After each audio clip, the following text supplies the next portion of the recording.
Jeremy Fowler's like, nope, not close. Confirming my belief, which is it's nonsense. He's not a big enough cap hit. He's too great of a player. Everybody would want Darren Waller, but I think this is the Packers leaking it to a very team-friendly blog, and it illustrates how they're going for it, sending a message to Aaron Rodgers. We're all in. We're trying to get better. We're this close. So when they fail, and if they can't get the receiver they want in the draft, hey, we worked. We tried. We did. You're massaging Aaron a little bit here and massaging the media. There is no history. By the way, Brian Gutekunst, the active GM, says Aaron will be heavily involved in developing wide receivers. Well, there is no history. This is just me talking data. There is no history that Aaron works with rookie receivers. Randall Cobb is a rookie. His buddy, 350 yards. Jordy Nelson, rookie year, 360. Devontae Adams, rookie year, 400. Last year, Amari Rodgers, 4 catches. And Devontae's a Hall of Famer, and Jordy Nelson's damn close.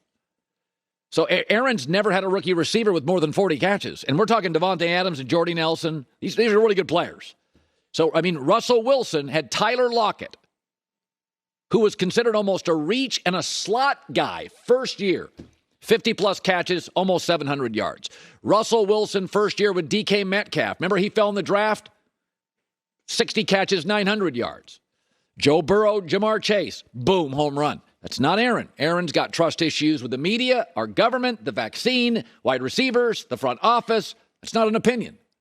He doesn't trust the government. He didn't trust vaccines. He doesn't trust the media. He didn't trust the front office. He doesn't, obviously, he's not going to lean in to young wide receivers. So I think this, and Devontae Adams is a Hall of Fame player. And it took him until year 3 to pop. Jordy Nelson, somewhere between year 3 and 4, he popped. That's the precedent. That's the history. And I would argue that Aaron has, over time, with more wealth, has gotten a little more prickly. I think he's a little more difficult to convince to throw to a young guy than he was 5 years ago. I mean, Amari Rodgers was a very good slot pick. It's not part of the offense. And it's not like they didn't need him. They didn't have a dependable 2. Randall Cobb, his buddy, got hurt. So Green Bay was a one-trick pony at wide receiver. They had a very good slot receiver. And they didn't use him at all. So I think Aaron's more difficult and less willing today than 5 or 6, 7 years ago before he got that generational wealth to convince, go with the young guys.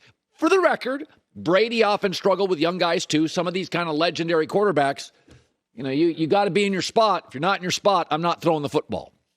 But so there you go. Gutekunst says, Aaron's heavily involved. Everything in Green Bay sort of works on Aaron time. If, in the offseason, he kind of checks out. Russell Wilson does not.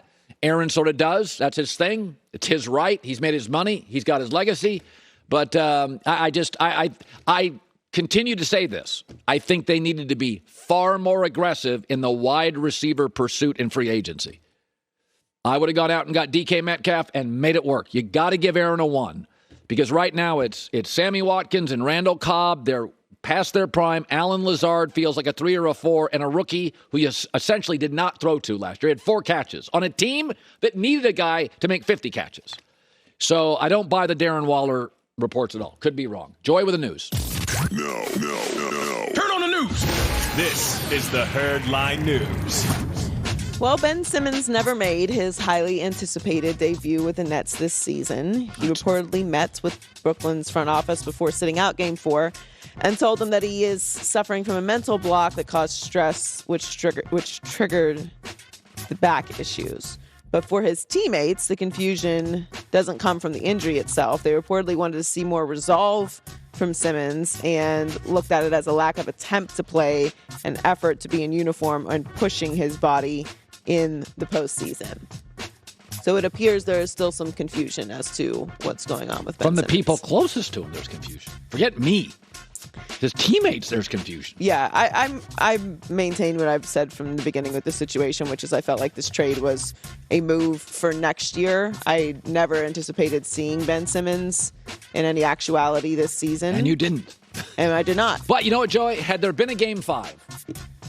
Maybe. I also don't think it served Ben Simmons in any way to put out that he might be available for Game 4 because it built up anticipation and expectations that clearly were in no way capable of being filled. Now, as far as the situation as a whole, when he is healthy, whenever that may be, let us know. I am deboarding the train, the follow the Ben Simmons when he's going to be available or back train. Yeah. Because every time that there is some reported news about it, it turns out to not come to fruition. As far as when he is going to contribute or how he's going to contribute, I don't know. I think there's potential for this Nets organization and team to look very different next year. And I got to be honest with you, even if he was out there, I don't know that it would have made much of a difference. He wasn't going to play that much. He hadn't played in almost a year. He had never played with these teammates. But I also don't think that Ben Simmons is that much of a contributor to a winning organization because we've never seen any evidence that that's true. I think that's very fair. Even in college, that was the knock. He wasn't a winning player. He was sort of indifferent to coaching. And there's no question that he's talented, or we wouldn't have all this fuss about him. But what you do with that talent and how you integrate that into a system and a culture and a team, and being available, contributing, filling a role, all those things, that's what you're seeing with the teams that remain in the postseason. Yeah. They are well-balanced, well-coached teams. Yeah. This has been an incredible first round. And part of that is because there is no, as we discussed, a great team that is head and shoulders above everyone else. But I also think it speaks to the level of balance that the NBA has been working on and is somewhat reaching when it comes to let's build teams that are competitive year after year after year, and then we can level up by bringing in a free agent. And then maybe we draft, a star. But let's not be a disaster and drag our fan base and organization and then try and take these big swings to try and reach a championship. Yeah. Look at the teams that are available still. Yeah. They have well-balanced teams. They're well-run. I don't know how Ben Simmons fits into that even if he is healthy. So the Cardinals will reportedly pick up Kyler Murray's fifth-year option by the May 2nd deadline. That will move Kyler into $29.7 million guaranteed for the 2023 season. That goes a long way. Even with rising house prices, that goes a long way. Almost $30 million is still a pretty good check. You can get a nice ranch-style home in Scottsdale, 2-car garage. He's reportedly expected to agree on a long-term extension at some point this summer following all this off-season drama. Let's be honest. This is good because Arizona's fun, and we're at Fox. It's an NFC team. We already lost Russell Wilson. I want more. AFC's got all the fun quarterbacks. I don't want Kyler Murray going over to Houston. Thank you. I work at Fox. We want more good quarterbacks. I don't understand how the drama happens. I understand when guys want to be paid a certain amount and you're trying to, work the deal out and there's negotiations. Of course, we have negotiations in our business as well. What I don't understand is why it is a bad thing to have to pay your quarterback. That's the one position you should be excited to have to pay. Yeah. You should also be budgeting to have to pay. When you see what other quarterbacks are getting, maybe start messing with your cap a little bit so you don't have to go through these dramatic situations with your quarterback. Well, a lot of it, you got to hit on draft picks. I mean, but nothing else matters if you don't have the quarterback. Don't listen to Dan Campbell. Nothing else matters if you don't have the quarterback. You got him. Is he perfect? Who is? Other than Patrick Mahomes. What are you looking for? What are you hoping for? You had this situation already with Josh Rosen. You've already experienced this. Don't forget how quickly you forget. So I don't think that there was ever a chance that Arizona was going to move on from Kyler Murray. I do think Kyler Murray wants to stay there. I think he's using the leverage that he has, which is totally fine, and he has the right to do that. But also, if you're an organization and you draft a guy and you see that he's good, maybe you should start budgeting. Just maybe start budgeting to have to pay the quarterback. Yeah. It's a good thing to have to pay a quarterback. Yeah. It means you have one. And they're expensive because they're important. So the Bears organization has a new regime this year.